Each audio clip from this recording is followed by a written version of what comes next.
Greetings, everybody. This is the Mad Professor from Two Cigars and a Blunt podcast, streaming live on Fridays on YouTube and Facebook, 8 p.m. Eastern, 7 Central, followed by the Ashed Out After Show, which normally follows 10 to 15 minutes afterward. Sometimes we come a little earlier, but that's always a good time.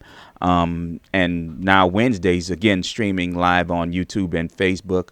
We have the Better Than Sex Sports podcast, 7 Eastern, 6 Central.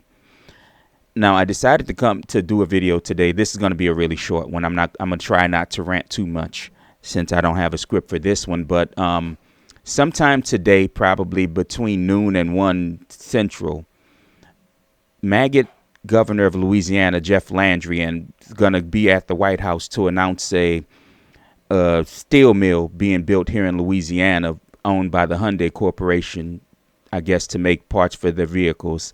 It'll be built here in South Louisiana in the Ascension Parish in the sugarcane fields, the old sugarcane fields of Ascension Parish, south of Baton Rouge, near the Donaldsonville area, which is where which is a majority black. Not a lot of money in the area. There is a lot of money in the area, but not as much as, say, Baton Rouge and New Orleans. But of course, it's going to be built near poor black people the way, Louisiana always does, because it is in the area of the state called Cancer Alley, known as Cancer Alley, rather, where poor blacks are subject to industrial waste that gives the population a almost 40% chance of getting cancer. And, you know how they feel about DEI here and racism here in Louisiana, and now at the federal level, they don't really care. But here's the problem with this plant. Like I said, they're doing it at the White House so that they're going to tout number 47's economic policies and call this a success because of it. But what they won't tell you is that the final agreement on this was signed in December, yes, after the election. But legwork on this began last spring, well before the election. So, all of this was started under the Biden-Harris administration and their policies.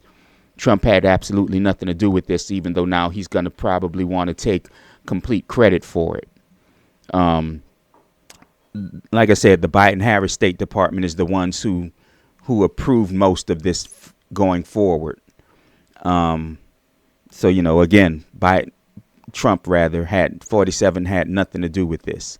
In fact, groundbreaking is not going to begin until no earlier than 2026, so it could be delayed.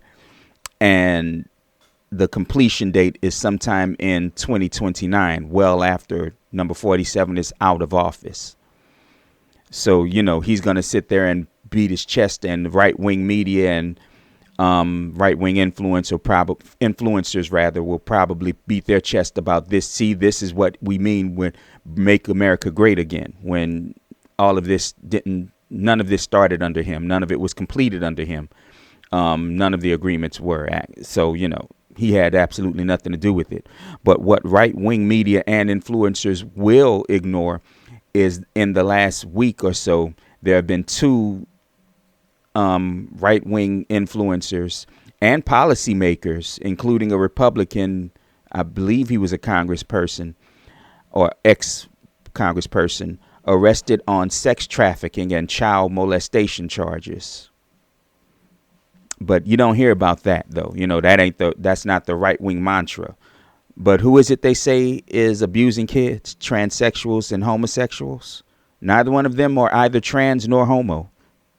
So, there's that, which is probably why you're not hearing about it in the right-wing media. I can't remember the names of these people. I may add something onto this video later on today, or I may put it in the description on YouTube so that you can see these people's names.